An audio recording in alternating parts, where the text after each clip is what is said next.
नमस्कार, डॉक्टर्स किचनमध्ये आपलं स्वागत. आज आपण वाटाणा बटाट्याची रस्सा भाजी पाहणार आहोत.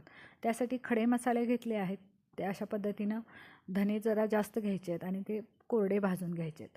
त्याचबरोबर कांदा पण कोरडा तव्यावर भाजून घ्यायचा आणि ओलं खोबरं. खडे मसाले हे मिक्सरमध्ये घालून बारीक करून घ्यायचे आहेत. बारीक ग्राइंड झाल्यानंतर त्यात ओलं खोबरं, कच्चा टोमॅटो जरा चिरलेला, कोथिंबीर आणि ओलं खोबरं घालून आणि त्यामध्ये एक चमचा गरम मसाला घालून ते बारीक मिक्सरला लावून घ्यायचं आहे.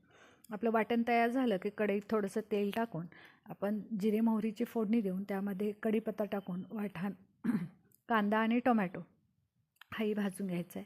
त्याचबरोबर उकडलेला बटाटा तो बारीक फोडी करून टाकून घ्यायचा आहे. हे चांगला मसाला शिजला की त्यामध्ये लाल तिखट 1 चमचा टाकून उकडलेला वाटाणा आणि चवीनुसार मीठ टाकलं की अगदी पावसाळ्याच्या दिवसात आपल्याला ही वाटाणा बटाट्याची भाजी, रस्सा भाजी अतिशय उत्कृष्ट चवीला. आपण ही नक्की ट्राय करा. Doctors किचनला subscribe